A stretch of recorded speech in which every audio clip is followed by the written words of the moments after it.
E aí, Mulheres Maravilha, como é que vocês estão? Sejam todas muito bem-vindas, todos muito bem-vindos a este que é o nosso 13º episódio do Mulher Maravilha Podcast. Para quem ainda não me conhece, eu sou Roberta de Moraes, sou radialista, produtora de conteúdo, modelo há mais de 30 anos, colunista da Afeto Entre Linhas. Aqui ao meu lado, a minha parceira desta bancada e desta jornada, Beth Correia. Olá, sejam todos bem-vindos a mais esse Mulher Maravilha Podcast. Eu sou a Beth Correia, sou atriz, locutora e produtora de teatro. E hoje, nessa bancada, Roberta, nós não temos uma Mulher Maravilha, mas nós temos um homem maravilha, não é, Roberta? Conta isso quem aí. é. Nosso convidado de hoje, que a gente recebe com muita alegria e honra em tê-lo aqui, é Dr. Ariel de Castro Alves, ele que é referência quando o assunto é a defesa das crianças e adolescentes e dos direitos humanos no nosso país. Doutor, muito obrigada pela tua disponibilidade em estar aqui conosco no Mulher Maravilha Podcast. Eu tenho certeza que esse conteúdo que você nos trará hoje será muito importante para todo mundo que nos ouve e nos assiste. Doutor Ariel, também gostaria muito de agradecer por você ter aceito o nosso convite e dizer que estamos muito felizes de ter você aqui. Ok, muito obrigado pelo convite, pela convocação que foi feita. Cumprimento você, Roberta, já nos conhecemos há alguns anos, né, nas questões de comunicação, e você sempre muito atuante. E acompanho também bastante suas redes sociais, né? Acompanho também fico muito feliz. Os seus desfiles ali que Olha são postados. Que delícia, que maravilha, doutor. E cumprimentar a Beth também, atriz, né? Que estou conhecendo hoje pessoalmente, mas também já conhecia. E também são áreas que eu tenho muito interesse, né? A área da cultura, do teatro, a área da comunicação.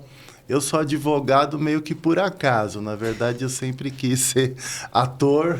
Olha, minha gente! Revelação feita no Mulher Maravilha Podcast. Ou jornalista, apresentador de TV, mas acabei virando advogado. Mas que bom, né? Saber, não é? Mas que bom que você virou esse advogado brilhante. Sim, né? mas eu sempre, desde a infância, acompanhei muito a área de cultura, porque meu pai é educador e desde que eu era criança, a gente convivia muito em reuniões, né? Reuniões voltadas à questão do fim da ditadura, né?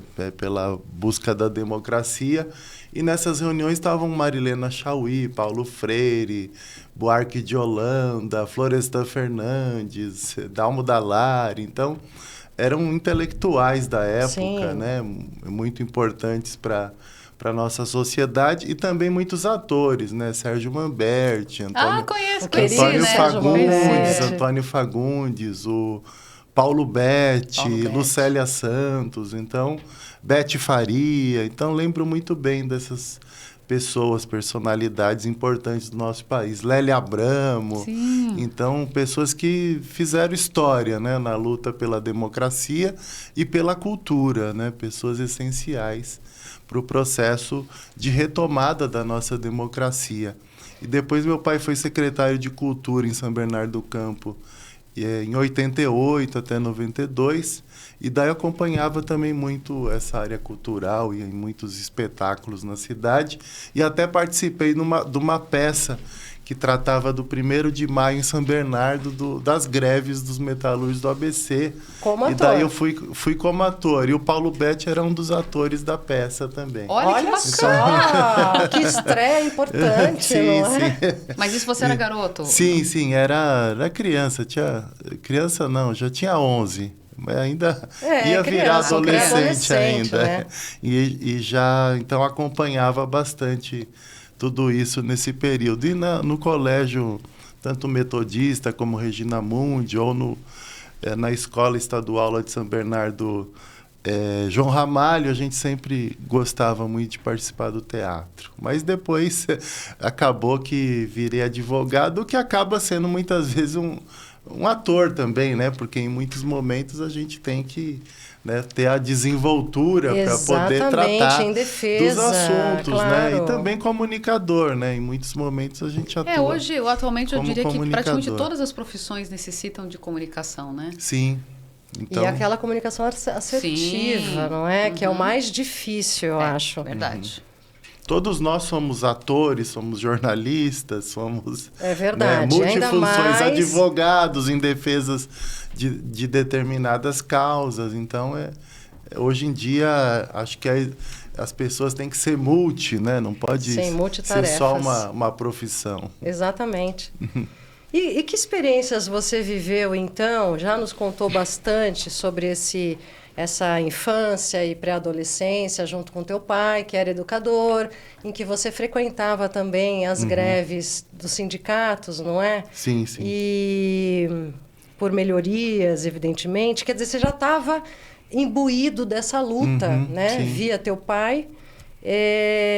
Quais experiências? E depois, futuramente, me parece que você também o acompanhava em visitas a menores... menos favorecidos, menores de rua. Sim, sim. Como é que era isso, doutora? Na verdade, quando eu era criança, meu pai criou uma... na verdade, primeiro não era uma ONG, mas ele teve uma iniciativa na Universidade Metodista, lá de São Bernardo do Campo, que é uma instituição que sempre foi muito importante na comunicação. E como professor de comunicação, ele levou os alunos para ir para as ruas, para conhecer a realidade dos meninos de rua. Olha, mas era uma pesquisa para saber qual era a realidade dos meninos de rua. Por que estavam na rua, de onde vinham, quem eram as famílias, por que havia um crescimento da população de rua lá na década de 80 em São Bernardo. E junto com uma pastora da Igreja Metodista, então eles começaram a fazer primeiro uma pesquisa com os estudantes da teologia e da comunicação. Daí eles foram vendo que aqueles meninos precisavam de apoio, de assistência social, de educação, e que eles estavam sendo mortos. Na época tinha os grupos de extermínio lá em São Bernardo. Então eu lembro, e um dos representantes do grupo de extermínio chamava Esquerdinha, era um ex-policial que virou vigilante, abriu uma empresa de vigilância, e ele era contratado por alguns comerciantes para fazer uma espécie de limpeza social. Gente, inacreditável. E essa limpeza social era feita ou levando alguns adolescentes e moradores de rua para a Baixada Santista. Para outros lugares. E quando retornavam e se continuassem perambulando, principalmente os meninos, eles matavam. Então eu lembro que quando ainda criança, quando ia de sábado, domingo, junto com os estudantes, com esses jovens e também pessoas ligadas à Igreja Metodista nas praças, e daí conhecia algum adolescente num sábado, quando voltava no outro, perguntava aonde está o João, onde está o Marcos, e daí os outros diziam, não, ele entrou numa viatura da polícia, nunca mais foi visto. Ou o corpo dele apareceu boiando na represa Billings, ou ele foi enterrado em tal terreno, em tal lugar. Isso está me lembrando muito uma série chamada Rota 66, que a Globoplay fez. Não sei se isso, sim, que é com base no livro do Caco Barcelos. Isso, exatamente. Né? É bem essa história, assim, de jovens simplesmente desaparecendo. Sim, sim. Então, essa era a realidade que existia na época. E que não era só em São Bernardo. Depois foi muito bem retratada pelo Gilberto de Benstein, num livro chamado Guerra dos Meninos. Então, é um livro que trata bastante desse contexto. Mas isso acontecia muito na região do ABC, incluindo Diadema, que era, na época, uma das cidades mais violentas do mundo, e depois também na Espírito Santo, no Nordeste, no Rio de Janeiro, na Baixada Fluminense. Então, nós tínhamos muito essa realidade da atuação desses grupos de extermínio.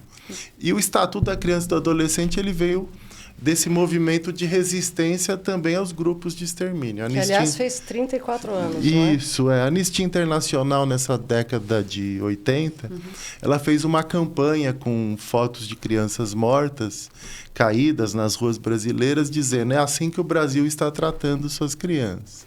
Isso gerou uma pressão internacional para que o Brasil tomasse medidas, né? Tomasse medidas, tivesse uma legislação de proteção, tivesse, de fato, serviços, programas de proteção. Isso gerou uma pressão para o Brasil criar uma nova legislação também. E daí o Brasil acabou até se antecipando, porque a ONU aprovou a Convenção dos Direitos da Criança em 89. No Brasil, nós incluímos já os direitos da criança, a prioridade absoluta, a proteção integral, na Constituição de 88.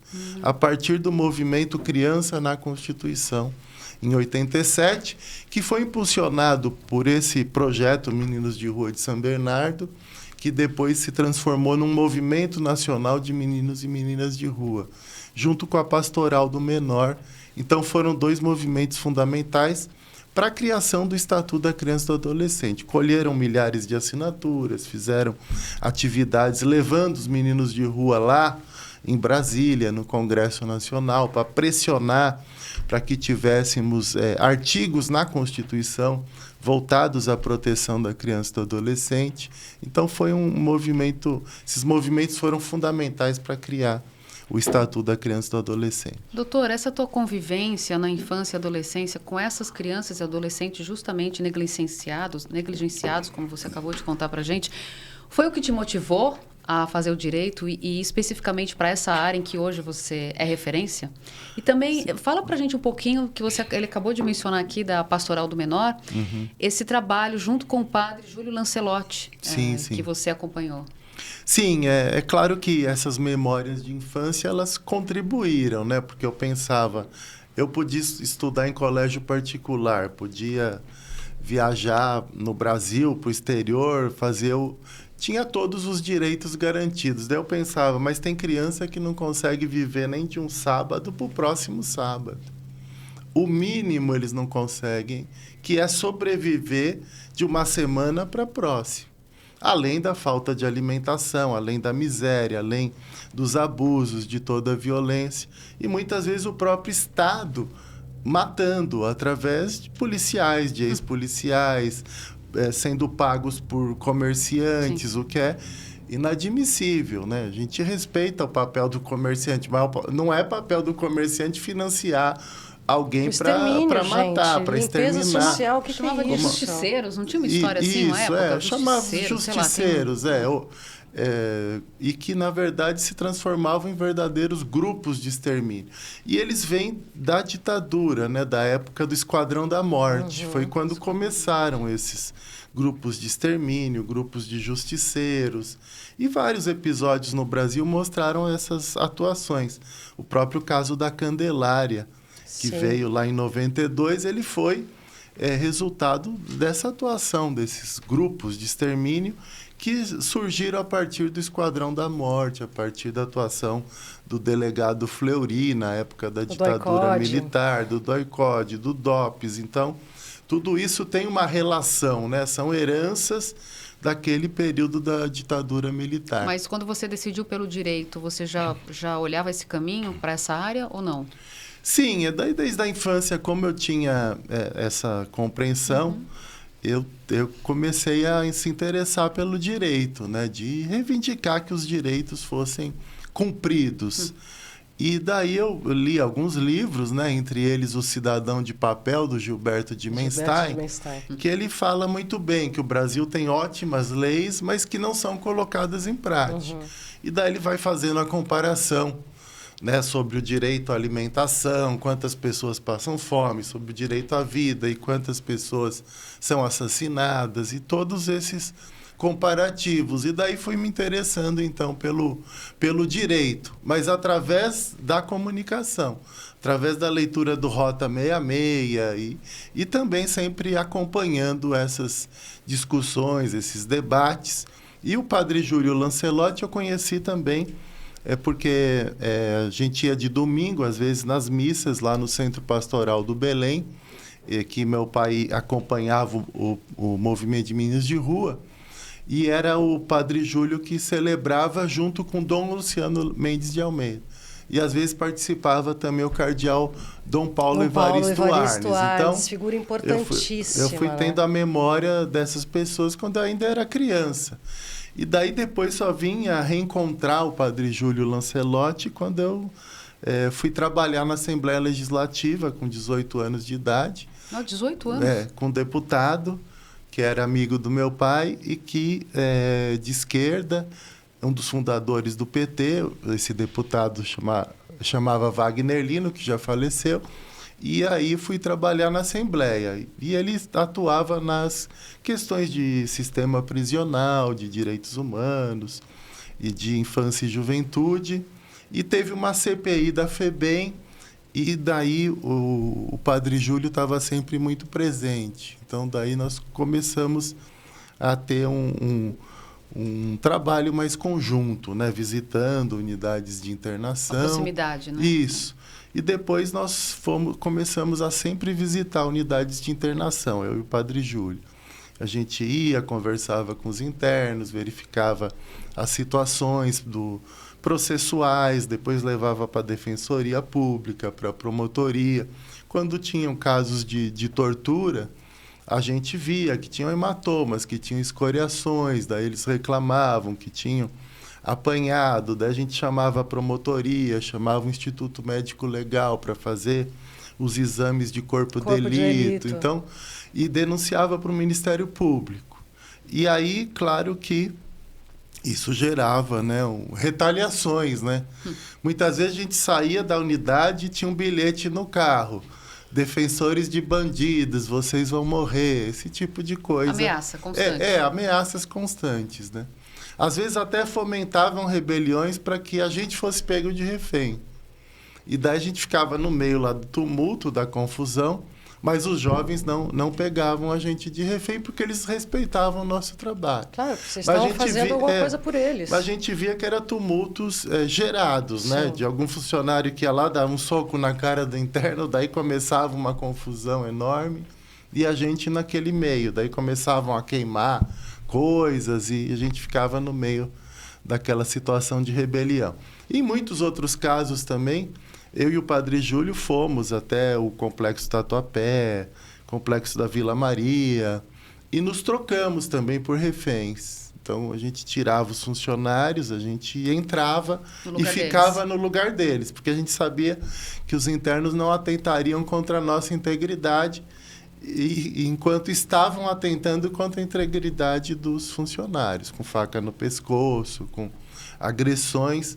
Então, a gente se trocava, porque a gente sabia também que, estando lá dentro, evitava uma entrada violenta da tropa de choque. Sim, e uma a tropa de choque, né? Até entrava, mas de uma outra forma, porque nós estávamos no meio. E a tropa de choque não ia correr o risco de jogar bomba, de atirar, de porque nós serem poderíamos testemunhas, ser... né? Ou as próprias vítimas da situação. Exato. Então, muitas vezes aconteceu dessa forma. Caramba! Que loucura. Doutor, vamos falar um pouquinho sobre um tema central aqui, e diante de tudo isso que você já nos contextualizou aí da tua carreira, que é essa pesquisa, a escalada da violência contra menores, né? Uhum. E para ilustrar, a gente traz o seguinte ponto. Cresceram as violências contra crianças e adolescentes em 2023. Em todos os âmbitos. No abandono do incapaz, no consumo e divulgação de pornografia infantil, na exploração sexual, nos desaparecimentos desses menores, no trabalho infantil. Ainda, dados recentes, 29.496 crianças e adolescentes foram vítimas de maus tratos no Brasil em 2023. Destes números, quase 61% das vítimas tinham, no máximo, 9 anos, 25,1% tinham entre 0 e 4 anos. E 36,7% tinham entre 5 e 9 anos. Queria que o senhor falasse um pouco, nos desse um panorama geral dessa escalada da violência contra as crianças e adolescentes, e também nos colocasse, como uma forma de alento a quem nos ouve e acompanha, que trabalhos o senhor tem visto, seja da sociedade civil, seja através das leis, seja através das organizações, no combate e acolhimento dessas crianças e adolescentes? Sim, realmente nós temos... O Brasil, infelizmente, há muitos anos, é um dos países mais perigosos para as crianças e adolescentes. E esse aumento da violência, ele vem num período que a população de crianças e adolescentes ela tem diminuído no Brasil. O Brasil é um país que cada vez mais tem menor taxa de natalidade. É um país que está se tornando cada vez mais de idosos até. Tem aumentado muito a população de idosos e tem diminuído a de crianças e adolescentes. Isso todos nós temos experiência. Se a gente for ver as nossas famílias anos atrás, tinham 5, tinham 6 filhos. Algumas tinham 10 filhos. Hoje tem 1 ou 2 no máximo. Ou muitas não têm nenhum. Se tanto, né? Porque muitas estão optando por não ter filhos. Sim. Eu morava num condomínio no Tatuapé que parecia que as pessoas tinham mais cães e gatos do que crianças. Você não via quase bebês, via poucos, mas cães e gatos todo mundo tinha o seu. Então isso tem acontecido muito no Brasil, é muito comum. Você vê o que abre de pet shop e o que fecha de lojas voltadas para crianças. Não, é internação, é tudo que está em volta pro bicho, né, pro pet, né, que se chama hoje, é uma loucura, né, o que tem aberto, né? Sim. De veterinários, de pet, de tudo. E de criança e adolescente. Criança você não acha mais quase. Adolescente muito menos. Mas hoje é difícil achar loja de criança. Então a gente vê que a população brasileira está mudando bastante. E mesmo assim a violência contra a criança e adolescente aparentemente está aumentando. É claro que a gente vê esses dados sobre 2 enfoques. Um enfoque é que a população está mais encorajada a denunciar, que hoje tem mais campanhas de esclarecimento, a própria imprensa, a área de comunicação colabora muito. Tanto mulheres estão mais encorajadas para denunciar, para romper o silêncio, como as crianças e adolescentes, como idosos, como pessoas com deficiência. Então, esses setores que sempre ficaram emudecidos, trancados, mudos, sem estarem se manifestando ou mesmo reivindicando os seus direitos. E às vezes também uma denúncia anônima, né? Talvez hoje as pessoas se sintam mais seguras em fazê-las, né? Sim, então nós temos esse lado também, né? As pessoas estão mais conscientes dos seus direitos, esses assuntos são mais debatidos na sociedade e as pessoas estão denunciando mais.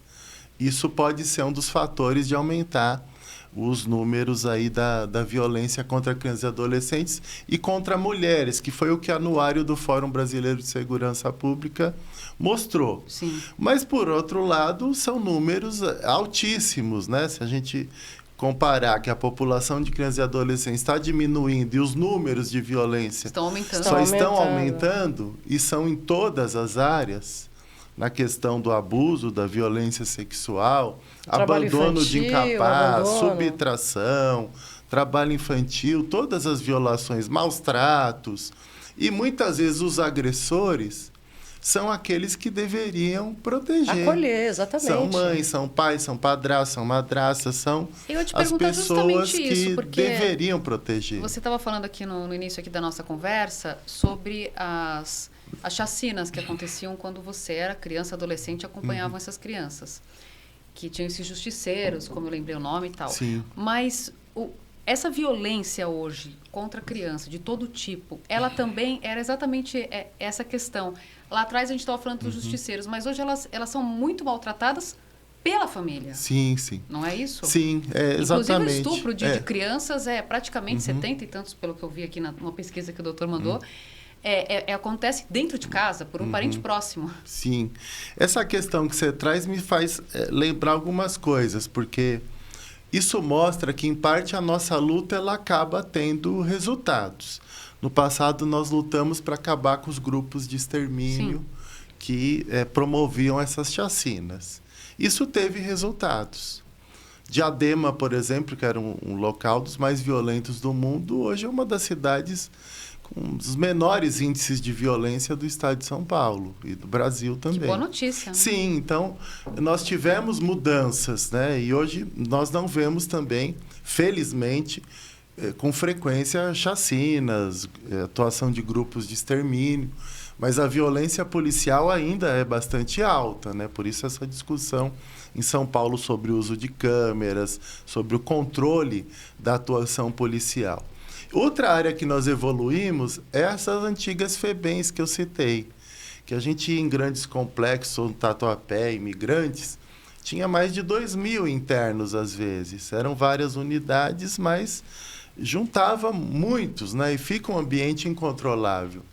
nós conseguimos mudar muito nessa área. Hoje nós temos pequenas unidades para até 40, 60 internos, psicólogos, assistentes sociais, educadores, educação, curso profissionalizante, cultura, esportes, lazer. Então, temos um atendimento muito mais qualificado. Mas isso se deu por toda uma luta que nós fizemos, denúncias internacionais, processos judiciais, e houve o cumprimento da lei, descentralização do atendimento, regionalização, para que os adolescentes fiquem mais próximos das suas famílias, para propiciar a própria visita dos pais, das mães. E então, isso mostra que teve resultados. Mas a violência doméstica tem aumentado. E o assassinato de crianças e adolescentes também é muito alto no Brasil. Uma média de 20 crianças e adolescentes assassinadas todos os dias. Quer dizer, nós reduzimos muito, depois do Estatuto da Criança, a mortalidade infantil. Quando o Estatuto foi criado, lá em 90, nós tínhamos uma média de 50 mortes para cada 1.000 crianças que nasciam. Hoje nós temos 13 mortes para cada 1.000 crianças que nascem. 13. É uma média nacional. Uhum.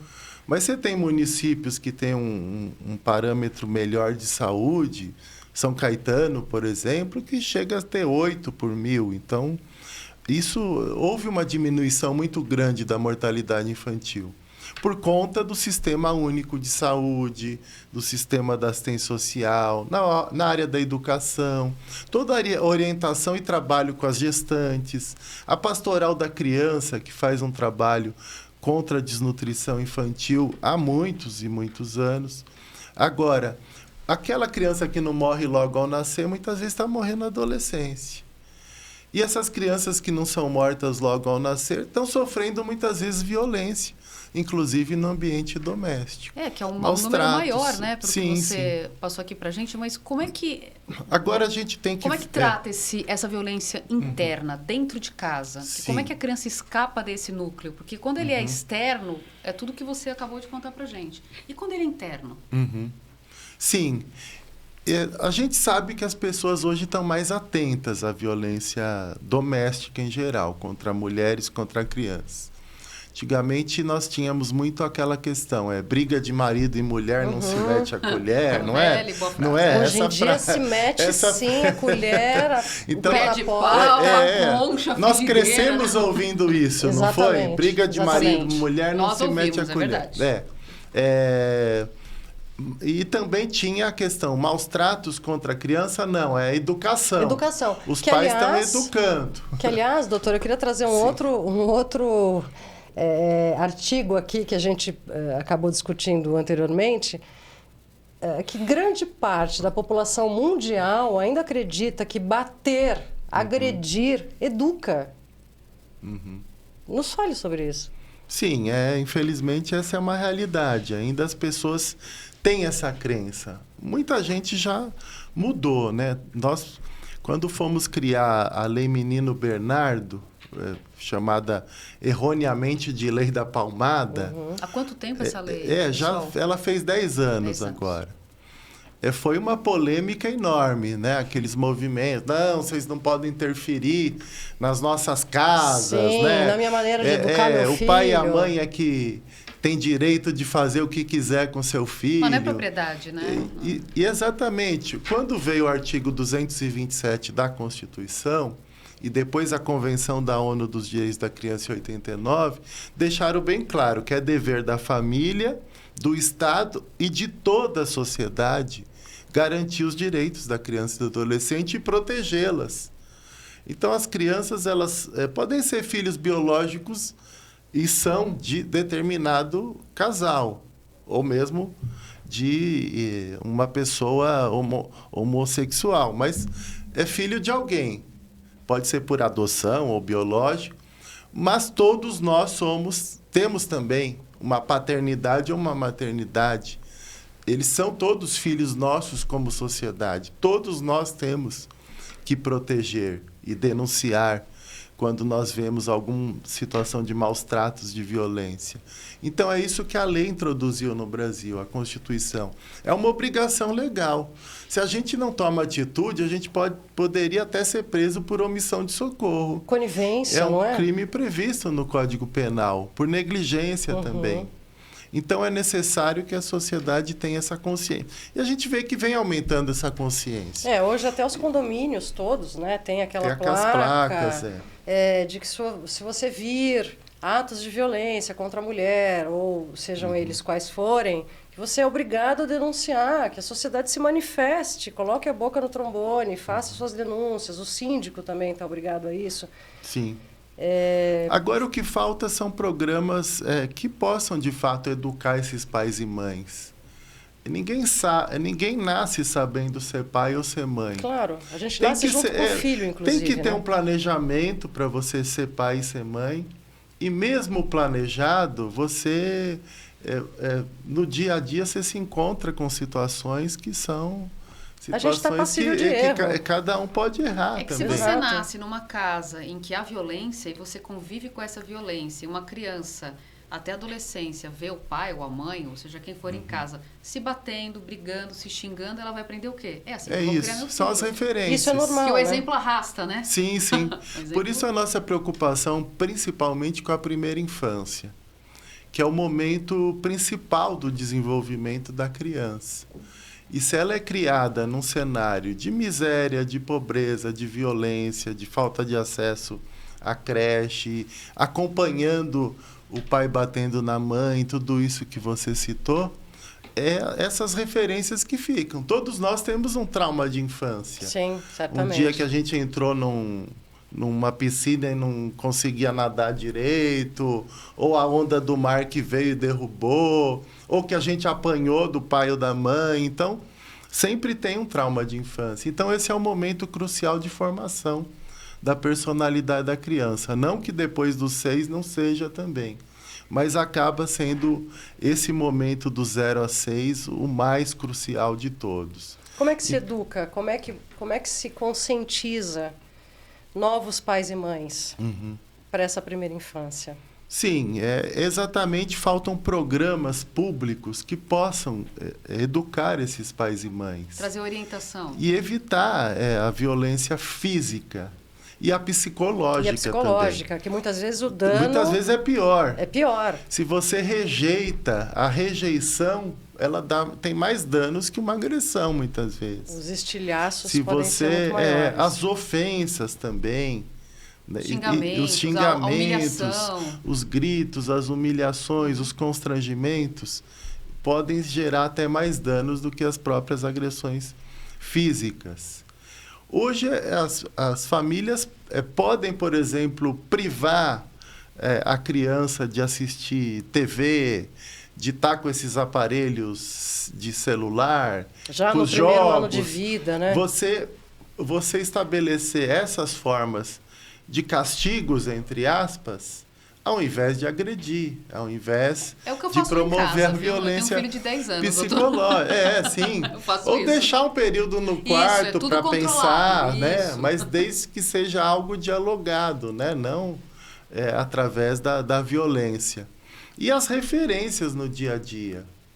Como é que a pessoa vai tentar dizer para o filho que ele não deve cometer violência se no dia a dia o pai ou a mãe estão lá dirigindo o carro e qualquer coisa que acontece no trânsito sai berrando, xingando, quer sair para bater nas pessoas. Então, essas são as referências que vão tendo. Ou a própria relação do casal.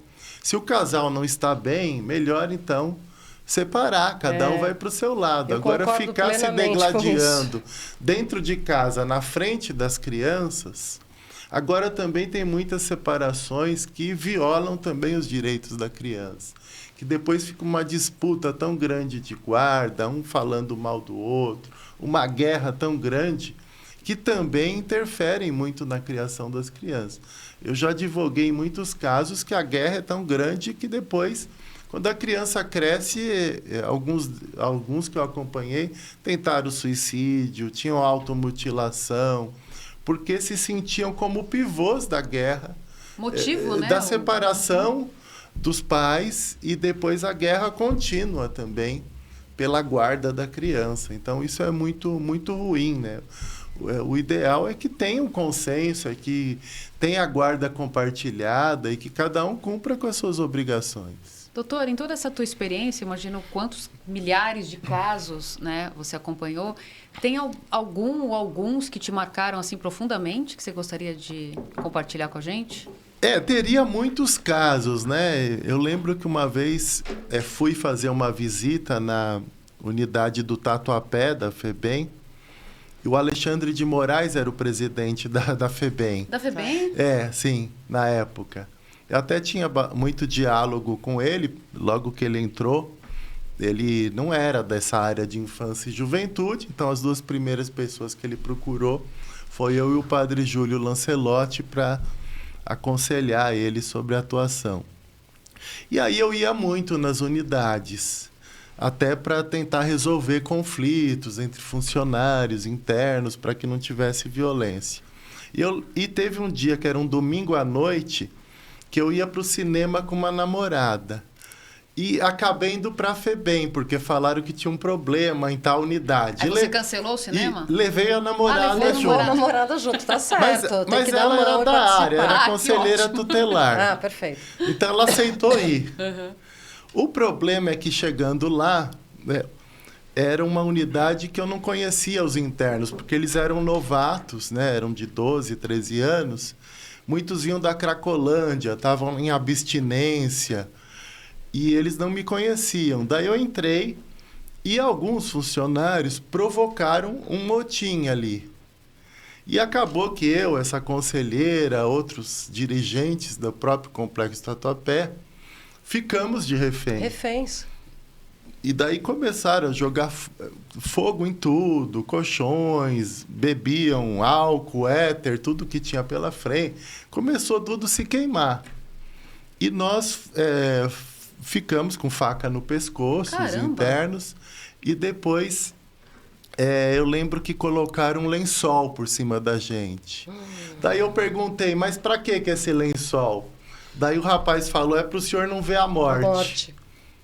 Eu pensei, não vou ver a morte, mas imagina a dor, né, da facada. Isso foi que momento? Foi. Quantos anos? Que momento você estava? Tinha uns 20 e poucos anos. Jesus. E aí, nós tivemos, então, esse momento. E o que aconteceu? Eles foram levando os funcionários que estavam conosco, que eram diretores do Complexo Tatuapé, para o telhado. E daí levaram o primeiro diretor e amarraram num bujão de gás. E ele ficava gritando. E eu fui o próximo a tentar subir um alambrado, que eles obrigavam a subir o alambrado para ir para o telhado também, para ser amarrado no bujão de gás. Daí logo que eu quase estava no fim do telhado, os internos de uma outra unidade, e esses já me conheciam de muitos anos, que eu analisava os processos, levava para a Defensoria Pública e também denunciava situações de maus tratos, né? Tentava ajudá-los da melhor forma possível e depois também, quando eles estavam para sair, para ter um acompanhamento após a saída deles com entidades sociais. Então, eles me viram. E daí, esses internos, eles enfrentaram até a tropa de choque, que já estava lá no Complexo Tatuapé, da PM, e era um grupo até grande que saiu daquela unidade que era a unidade dos jovens mais antigos ali do complexo, que eram as lideranças ali do Tatuapé. E eles enfrentaram, eram uns 30, 3 chegaram nessa unidade onde eu estava. E eles deram um grito e os outros tiraram camiseta, botaram a mão na cabeça e a rebelião acabou na hora. Quer dizer, vocês estavam lá já, lá em cima. A gente possivelmente não teria. A gente possivelmente não teria uma escapatória. Então, Sim. Quem nos salvou foi esses internos. Sim. A tropa de choque estava lá, mas talvez se ela tentasse intervir, a situação ficaria pior. Claro. Porque eles estavam com a faca no pescoço. A tropa de choque vai para cima, eles enfiariam a faca. Então, esses internos, eles entraram e, num grito, todos os outros ficaram quietos e sentaram no chão, botaram a mão na cabeça. Ou seja, depois desse dia... Sim. E daí, em seguida, eles conseguiram recuperar. Eu tinha 2 celulares, como tenho hoje, recuperaram os 2 celulares, a carteira com dinheiro dentro, a bolsa da moça que estava comigo, da namorada, e de todos ali os diretores. Recuperaram todos os bens. E montaram um tribunal do crime entre eles. Eles eram 3. Um era o juiz, outro é o promotor, outro é o defensor. Mas lá dentro com vocês, não? Lá depois? dentro. Logo na sequência. Na hora. Na hora. Daí eles Você acompanhou? Sim, eles deram uma cadeira para sentar, um copo d'água e falaram: agora o senhor diga quem foi que pegou o senhor de refém. E eles queriam que eu apontasse quem foi. Coisa que você não fez. E daí eu falei: não, eu não vi. Eu estava com lençol em cima do rosto e eu não vim aqui para isso. Eu não vim aqui para trazer violência. Eu vim aqui pelo contrário. Exatamente, eu não quero violência. para pacificar de alguma Eu não maneira. quero violência nem dos funcionários contra vocês, nem vocês contra os funcionários, nem vocês entre vocês próprios. Esse não é meu papel aqui. E falei que eu estava perdoando. E aí eles desfizeram esse tribunal que eles tinham montado. Mas eu sei o que ia acontecer. Eles iam esfaquear quem eu apontasse. Sim. Ali na frente, iam talvez até degolar. Para te honrar de alguma maneira. Para dizer, pegaram alguém que estava nos ajudando. Sim. Uma das poucas pessoas que vinha nos ajudar foi feita de refém. E depois, no dia seguinte, eu fui lá outra vez, porque eu sei que essa unidade que eu fui pego de refém, ela ficou ameaçada por todas as unidades do complexo. Tipo assim, nós vamos se rebelar e vamos matar todos que tem nessa unidade. E por que exatamente? Por conta de a gente ter sido pego refém. Por conta de vocês. Uma vingança, um revide. Isso, uma vingança. Daí depois foi um longo trabalho para dissuadir todas as unidades, os internos. Olha, vocês não podem fazer isso. Não é dessa forma que vai se resolver. E eu visitava até essa própria unidade, onde tinha sido pego de refém. E os meninos não entendiam como é que o cara que ficou de refém, com faca no pescoço, está aqui nos visitando, querendo saber se nós estamos bem. Se a revista foi tudo certo, se não sofreram nenhum maus tratos, se eles estão com algum problema de saúde social, algum direito violado. Exatamente. E também, eu acho que sobretudo porque ainda esses meninos todos, né, e assim, a gente ouviu durante muitos anos aquela frase inaceitável, na minha opinião, que é o tal do negócio, bandido bom é bandido morto, não é? Uhum. Então, eu acho que esses caras que estavam lá dentro, eles já, né, esses meninos, essas crianças que estão lá dentro, os infratores, enfim... Jovens.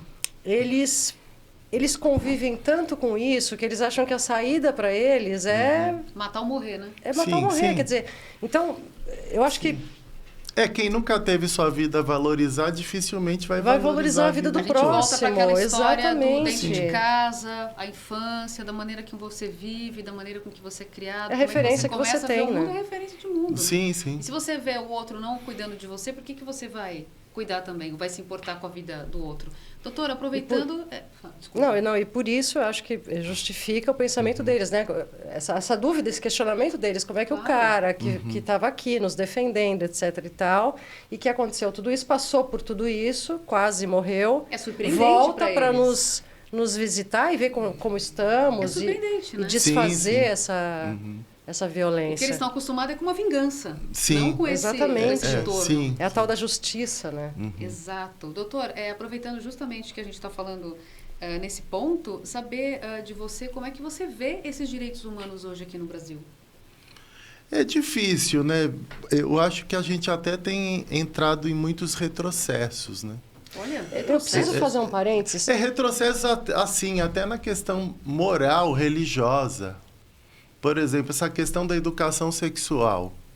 Eu estudei no Colégio Regina Mundi e era criança. E lá é um colégio, não fazendo propaganda, mas é um colégio religioso, um colégio de freiras. Na época, a gente estudava educação sexual com os livros da Marta Suplicy. Hoje, se você for dar os livros da Marta Suplicy, Educação Sexual, num colégio inclusive estadual, já houve você não consegue. Vira uma confusão danada. Isso são retrocessos. Né? Eu acredito também. A partir do momento que nós temos um projeto de lei para punir mais a vítima do estupro do que o próprio estuprador... Que é um tema que a gente precisa falar. Isso é um gravíssimo retrocesso. Quando nós temos propostas para reduzir a idade para o trabalho infantil, ao invés de garantir a educação, a aprendizagem, o estágio, também são retrocessos. Então, nós vivemos muitos retrocessos. E, às vezes, em nome, erroneamente, de Deus, de religião, né? Da família, mas não é essa a realidade. E muitos dos que defendem algumas dessas medidas, por exemplo, aqueles que mais são contra o aborto, às vezes são aqueles que compraram o Citotec quando a sua amante ficou grávida, ou namorada. E são aqueles que assediam... aqueles que levaram para fazer o aborto. Né? Então, aqueles que pressionaram até para fazer o aborto e depois são eles que vão fazer as campanhas contra o aborto, pró-vida e tal. Então, é o falso moralismo, né? A hipocrisia e o uso errado do nome de Jesus, de Deus, nessas situações. Doutor, para quem não sabe aqui, o doutor Ariel esteve no cargo de secretário nacional do atual governo durante um bom tempo, né, nessas pastas justamente em defesa da criança e adolescente e direitos humanos. O que o senhor pôde ver de fato ali, mão na massa, porque eu acho que assim a gente transforma, né? Quando a gente põe a mão na massa, sai da teoria, sai do que seria melhor, enfim. O que o senhor viu de avanço nesse sentido, nesse período todo que você esteve à frente dessas pastas? Eu estive um período maior, assim, como secretário em São Bernardo do Campo, que presidia a Fundação Criança, que tinha um status de secretaria. E lá, de fato, nós conseguimos fazer que São Bernardo fosse uma referência nacional no atendimento de crianças e adolescentes. Na época, nós criamos um grande espaço chamado Cidade dos Direitos da Criança e do Adolescente, onde todos os programas de proteção da criança e do adolescente da cidade estavam ali representados. Exatamente para evitar que a criança vítima de violência fique peregrinando em vários serviços, às vezes distantes, o que muitas vezes acontece. Até pouco tempo atrás, você tinha criança que tinha que vir lá de Presidente Prudente aqui para o Pérola Byton para fazer o exame de corpo de delito, para ser ouvida num caso de violência, pela falta de serviços locais. Nos últimos anos até que isso melhorou bastante. Então, em São Bernardo... Não existem delegacias para a defesa da criança e adolescente? Em São Paulo, não. Não, né? Infelizmente, não. As delegacias de defesa da mulher em São Paulo é que atende criança e adolescente. É bom você comentar aqui com quem está nos acompanhando. Quer dizer, se alguém... ver algum caso de algum caso de violência com uma criança, souber de algo, como é que ela denuncia? Sim. Então, é importante dizer, São Paulo é o único estado do país que não tem delegacias de proteção da criança e adolescente. Estado mais rico, mais importante, deveria ser referência. Os outros todos têm, ainda que às vezes é uma delegacia na capital para o estado todo, que você sabe dizer também é irrisório. O estado não tem? Nunca foi uma prioridade, por mais que a gente tenha reivindicado que já foram aprovados projetos na Assembleia Legislativa desde o início dos anos 2000 para que essas delegacias existissem, depois foram vetados e nunca saiu do papel. As DDMs atendem, mas as DDMs estão sobrecarregadas. Sim. Muitas vezes as DDMs não têm psicólogos e assistentes sociais. Muitas vezes contam com voluntárias. Nós temos que ter uma estrutura policial nas DDMs e nas delegacias de proteção da criança e do adolescente com psicólogos e assistentes sociais. Não adianta só ter os policiais. Você tem que ter os policiais especializados em atender mulheres, crianças e adolescentes. Para receber essas pessoas. E ter assistentes sociais e psicólogos. E outro problema, muitas vezes, das DDMs é que não abrem em finais de semana, a grande maioria delas, e à noite. são os períodos que mais tem violência acontecem as doméstica. violências, pois é. Então, é inadmissível. E isso prejudica também as crianças e adolescentes. Então, você acaba indo para uma delegacia comum. Isso, aquela delegacia comum que você vai atender o roubo, que você vai atender tudo ali. O furto do celular. Então, você tem muitas vezes as pessoas sentadas ali para ser atendida no balcão, e daí alguém grita lá, o que aconteceu com você? Imagina uma criança ter que dizer, eu fui abusada pelo padrasto.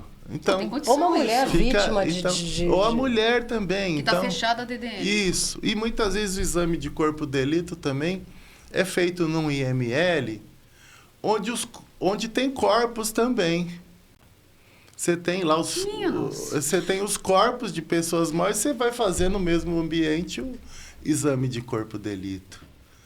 Então, são locais totalmente inadequados. Agora que está tramitando no Congresso um projeto para ter sala especializada para crianças e adolescentes nos IMLs. Com atendimento e também tem que ser especializado. Você não pode ser qualquer perito.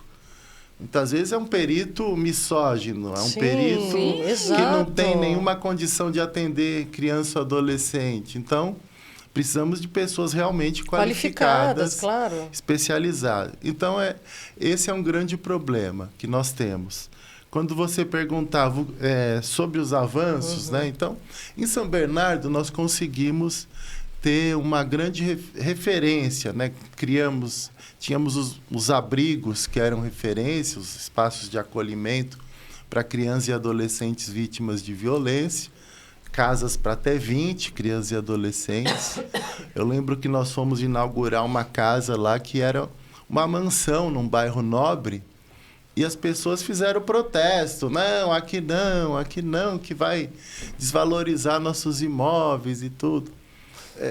Agora, o que é para as pessoas mais vulneráveis, vítimas de violência, em miséria, passando fome, tem que ser o melhor, não o pior. É lógico. Não adianta eu abrir lá na favela uma casa para proteger. É isso que as pessoas querem. Exatamente. As pessoas querem excluir mais. 180 graus num ambiente completamente oposto. Sim. E aí é justamente a questão agora que a gente queria fazer para você era justamente essa. Qual é o papel de nós, da sociedade civil, para melhorar isso? Aí você acaba você já falou pra gente que parece que realmente com essa atitude não tem melhoria, né? Depois, nós dialogamos muito com aquela comunidade, mostramos, aqui nós vamos atender. A sociedade tem que apoiar. Não são adolescentes envolvidos com crime, são vítimas de violência.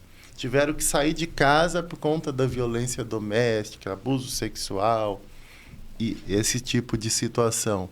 Na maioria dos casos, ou abandono, porque estavam vivendo nas ruas. Então, conseguimos convencer as pessoas.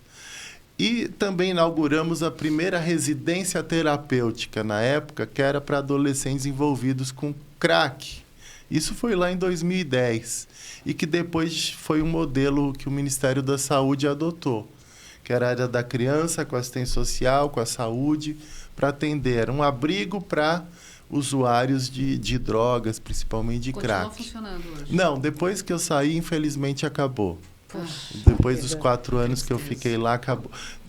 Eu também criei uma república para jovens, porque tinha aquelas crianças e adolescentes que viviam até os 18 anos no abrigo. E depois? Por força da lei. Sim. Depois o próprio juiz ficava notificando para que a gente tirasse do abrigo, porque completou 18. Esse jovem vai para onde? E muitas vezes não tinha condição de voltar para a família de origem, não tinha conseguido relações com uma nova família. E aí, nesse caso, ia para a rua, né? Então, nós abrimos a República para evitar essas situações. Então, na República, eles ficavam... Isso era lá em São Bernardo? Isso. E aí iam trabalhando, iam ajudando a pagar as contas do espaço, mas o substancial era mantido pelo poder público, sim, com orientadores, tá? Sempre ajudando esses jovens. Então, foram alguns dos projetos. Criamos também um programa de busca de crianças e adolescentes desaparecidos, que foi bastante pioneiro. Depois, o próprio Ministério Público criou iniciativas aqui no Estado a partir da nossa experiência. As Mães da Sé estavam sempre conosco lá, porque fomos os únicos que encamparam isso no âmbito municipal. Toda vez que alguém fazia um boletim de ocorrência, um pai, uma mãe na delegacia, os delegados já levavam para a gente o boletim de ocorrência. Daí uma equipe nossa, multidisciplinar, psicólogos, assistentes sociais, pedagogos, advogados, acompanhavam as investigações e também apoiavam essas famílias que não sabem o que fazer diante daquela situação, se sentem culpadas, ficam totalmente desamparadas. E também a gente fazia um trabalho de comunicação para busca. Desde colar cartaz nos comércios da região onde a pessoa desapareceu, com foto, com dados, ou divulgar nos meios de comunicação os casos, e teve casos que nós atendíamos lá, que divulgamos até no Jornal Nacional, para que pudesse, e foi resolvido com a divulgação. Então, nós criamos um trabalho pioneiro. A gente fazia sempre uma exposição pública das crianças e adolescentes que desapareceram na cidade, no hall da prefeitura. A gente montava uma exposição lá com as fotos e chamava toda a imprensa lá para divulgar também aquelas fotos. Trabalho mão na massa mesmo, né? Então, com isso, a gente conseguia resolver praticamente todos os casos de desaparecidos na cidade. Olha. Ou resolvia porque foi encontrado o corpo, que são as situações mais tristes, mais minoria das situações, mas a grande maioria, então a gente tinha uma solução de 98% dos casos com esse trabalho de busca, localização, de apoio às famílias. Nossa, que trabalho incrível. E depois também acabaram com esse projeto. Então lá nós conseguimos realmente ter um trabalho muito importante que atendia 10 mil crianças, adolescentes, jovens e os seus familiares por ano em São Bernardo, em vários espaços em toda a cidade, principalmente nos bairros mais vulneráveis, né? E muitos centros comunitários também para atender aquelas crianças que já tinham passado por abrigos, que já tinham estado em situação de exploração sexual, de abuso, de trabalho infantil, mesmo que já tinham se envolvido em atos infracionais. E tínhamos outros programas para bolsas de estudo para os jovens que precisavam se profissionalizar, procurar o primeiro emprego, ter incentivo aos estudos. Hoje é muito importante que foi criado esse novo programa para conter a evasão escolar, que foi uma reivindicação que nós fizemos quando eu coordenei a área da criança e do adolescente na transição do governo Lula.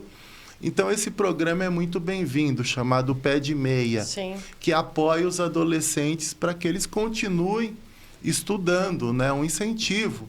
Eu sempre falo, nós não vamos concorrer com o tráfico só com palavras e conselhos. Se a gente não oferecer, de fato, uma vaga e qualidade, né? Na escola, uma bolsa de estudos, um subsídio financeiro, senão é melhor a gente processar os traficantes por concorrência desleal. Porque eles vão oferecer R$500 por dia e a gente, às vezes, não consegue nem a vaga na escola para o adolescente. Exato. Então, a gente tem que concorrer, sim, com a vaga na escola, com o espaço no emprego, na aprendizagem, no estágio, com a bolsa de estudos e com atendimento na questão de drogas quando necessário, inclusive até através da rede dos CAPs, os Centros de Apoio Psicossociais. Então, nós temos hoje já uma legislação e uma estrutura sendo montada, mas é claro que ainda é insuficiente diante de enormes desafios que nós vimos aí. Sim, o senhor acha que... Por que esses movimentos, né, o senhor citou alguns, começam tão bem e, de repente, eles são extintos? Morrem na praia, né? Esse problema da descontinuidade, né? Nós temos no Brasil legislação de responsabilidade fiscal, mas não temos de responsabilidade social. Eu entendo que quando um gestor paralisa algo que está atendendo, principalmente criança, adolescente, mulher, idoso, pessoa com deficiência, os setores mais vulneráveis da sociedade, esse gestor teria que ser preso depois, porque tem que ser responsabilizado. Claro. Ou multa ou prisão, porque ninguém pode paralisar algo que está atendendo as pessoas que historicamente foram excluídas e que precisam tanto e que são os daqueles trabalhos do sociais. Dia a dia. Exatamente. Porque isso depois vai acontecer. As crianças vão para a rua, os adolescentes vão para a criminalidade, vão para drogas, vão para a Cracolândia. Não, então, é a bola de neve. É a bola de neve dos problemas para a sociedade, inclusive. Sim, sim. Nós vamos pagar o preço depois. Essa negligência, né? Muita gente fica preocupada quando chega o adolescente com revólver ali no farol.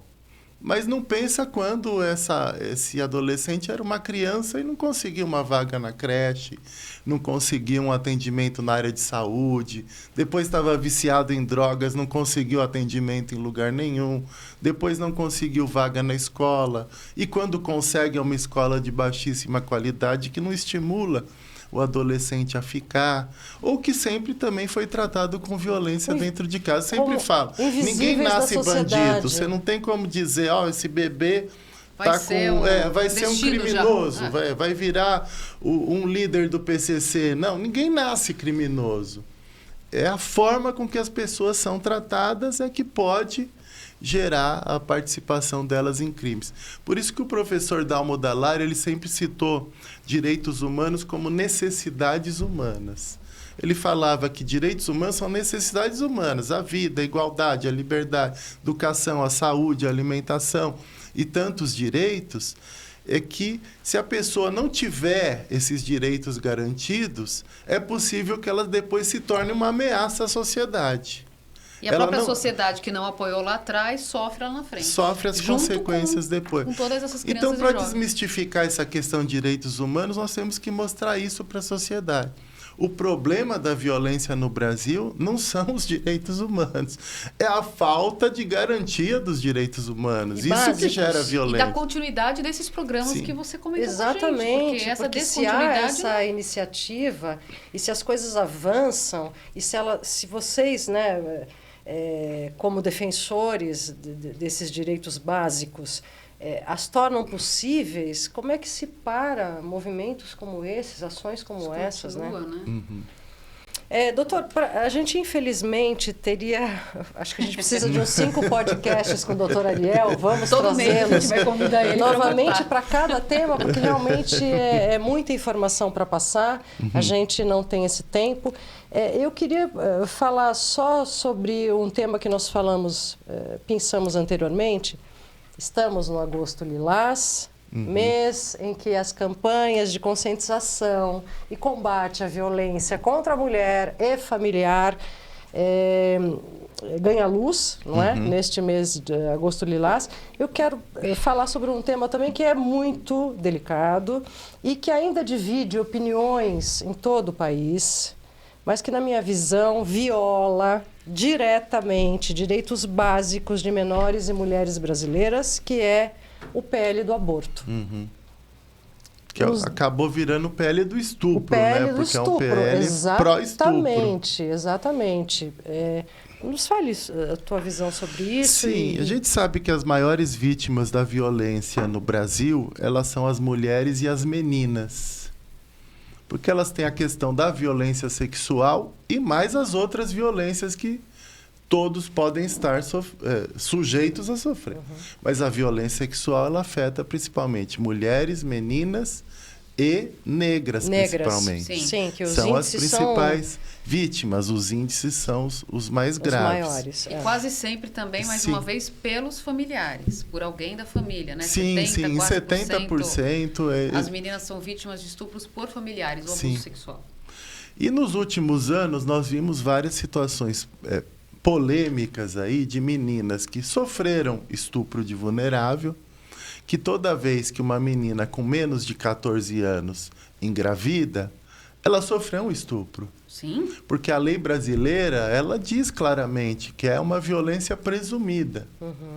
Se uma pessoa, um adulto, tem uma relação com quem tem menos de 14, ou mesmo um adolescente, ele está cometendo um estupro de vulnerável. É claro que, na hora da justiça julgar, ela vai ver a proximidade de idade, né? Um menino de 16, menina de menos de 14, daí vai verificar qual é a medida socioeducativa aí mais adequada. Mas, em princípio, todo adulto que tem relação com a menina de menos de 14 cometeu um estupro. Uhum. E o caso precisa ser investigado como estupro de vulnerável.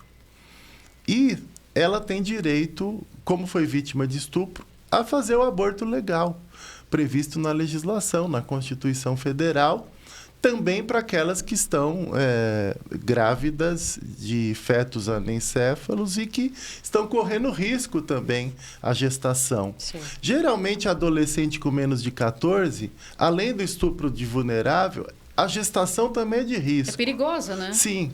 Além de pensar que é uma criança que vai cuidar de uma outra criança. Exatamente. Não vai cuidar, né? Como o movimento que foi feito agora. A criança não é mãe. Exato.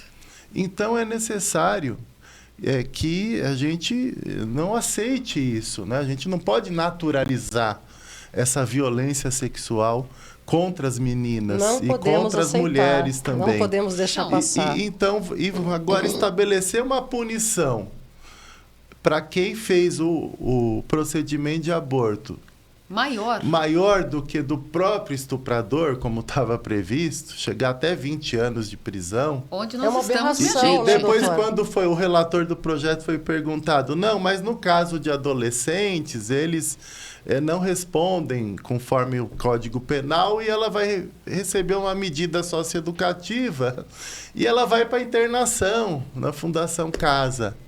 Então, Em frangalhos, ela, ainda vai além de passar ter por isso. sido vítima Exato. do estupro, ela ainda vai para a internação ou vai para uma prisão. Então, é uma aberração, É uma jurídica, aberração né? É o jurídica. que viola É o que direitos você falou, é o retrocesso, fundamentais. né? Direitos e garantias fundamentais que estão no artigo 5º da Constituição. Inclusive, a dignidade da pessoa humana. E nós vimos aí várias situações no Espírito Santo, aquela menina Sim. de 13 anos que tinha ficado grávida de um parente, inclusive, dela, né? Um tio que a estuprou. E aqueles movimentos... E depois ela não conseguiu fazer o aborto legal no hospital. O hospital não quis fazer. Recorreu à justiça. A justiça proibiu o aborto. E daí a criança vai crescendo, né? Os meses vão passando. Exatamente. Quanto mais você porque protela você vai isso... protelando. Exato. O que nós precisamos é garantir o quanto antes que o procedimento seja feito. Exato. Para, inclusive, gerar menos riscos para a gestante. Então, é necessário que o acesso na área de saúde pública seja garantido de forma mais célere possível. A lei brasileira ela exige que a criança passe por uma escuta protegida para saber o que de fato aconteceu e o que é mais adequado para resolver a situação dela, tanto com relação ao aborto como com relação a medidas de proteção, até para afastar o agressor dela, como nós temos na Lei Maria da Penha, Sim. nós temos com base na Lei Henri Borel, no Estatuto da Criança e do Adolescente. Então, ao invés disso, vem uma legislação para punir ainda mais a vítima. E nós vimos naquele caso do Espírito Santo, esse projeto é fruto daquilo. Lá nós vimos a própria ex-ministra dos Direitos Humanos atuando para evitar que a menina tivesse acesso aos procedimentos. E protesto na frente do hospital, a menina teve que entrar no hospital dentro do bagageiro do carro. Como se fosse uma mala. Criminosa, ela é criminosa. E depois sair também dentro. Como criminosa. Para não sofrer um linchamento. Os médicos tiveram que se esconder para fazer o procedimento de uma criança que foi vítima de estupro. Inversão radical então de é uma valores, inversão né? total. E uma hipocrisia muito grande. Exatamente. Que a gente sabe que muitas vezes essas pessoas que estão por trás disso, às vezes são pastores que já fizeram... deram citotec para suas amantes, se dizem defensor da família, mas não é nada disso que eles fazem na prática. No fundo, eles são os defensores maiores do aborto e são contra a vida. Nada contra os religiosos, porque eu sempre fui criado na igreja metodista, com os católicos, mas Jesus Cristo ele sempre foi um defensor dos direitos humanos. Sim. E um defensor daqueles que eram os mais oprimidos, os mais menos excluídos. favorecidos. E não Não o contrário. E não o contrário, como a gente vê gente usando a religião para oprimir ainda mais os setores que já são historicamente mais oprimidos. Inclusive os setores LGBTs que são tão perseguidos por esses setores. Exatamente. É isso aí. Bom, a gente vai ter que encerrar esse papo tão bom com o doutor Ariel. Já está convidadíssimo para novos papos conosco e novos temas. Com certeza. Para a gente terminar aqui, doutor, vamos fazer um papinho rápido. Nos dê um livro que todo defensor dos direitos humanos, ou todo humano, deveria ler. Sim, eu citei o próprio Cidadão de Papel, do Gilberto Dimenstein, que é um jornalista que faleceu, mas que as obras dele foram sempre muito direcionadas a essa área social, da infância, e vinculadas à questão do direito também. Eu acho que esse livro é essencial. O Rota 66 que a Cidadão de Papel. O Rota 66 que a Beth citou também é um livro essencial para compreender essa questão da letalidade policial. O Estado não pode pagar pessoas para promoverem assassinatos. E muitas vezes de inocentes, de pessoas que nada fizeram. E o Rota 66 ele mostra exatamente isso. A sociedade só passou a lutar contra a violência policial na história dele lá, quando os jovens de um clube aqui de classe média alta foram exterminados pela rota. Sim, pela rota, exatamente. Como se fossem criminosos. Depois se provou que não eram. Então, daí a sociedade começou a ficar consciente. Mas enquanto estava ali na outra classe, estava tudo correndo exato. Quando era com os pobres na periferia, ninguém ligava. Quando era com os invisíveis, estava tudo ok. Então, é isso que a gente não pode admitir. Nós temos que ter... Não podemos ter uma sociedade de cidadãos de primeira e segunda classe. Todos somos iguais perante a lei, deveríamos ser.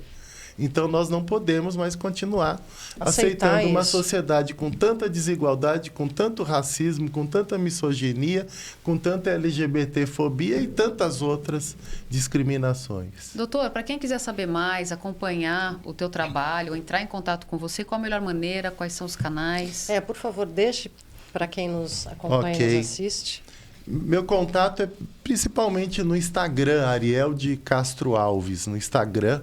E estou à disposição para dialogar e também sempre coloco aí temas que são interessantes nessa área da infância e juventude, divulgando um pouco os trabalhos também.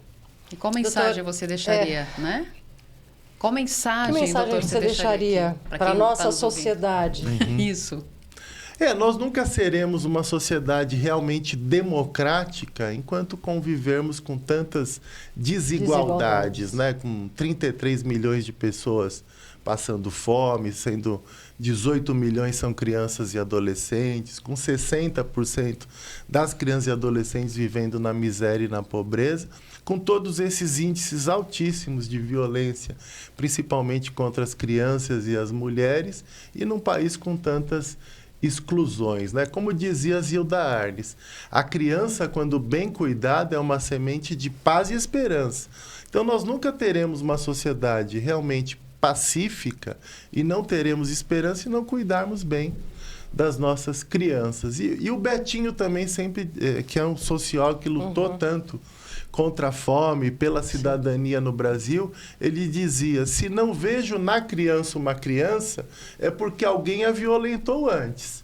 Se você vê uma criança ou um adolescente como um monstro, é porque você também é responsável por ter violentado ela antes, até por omissão.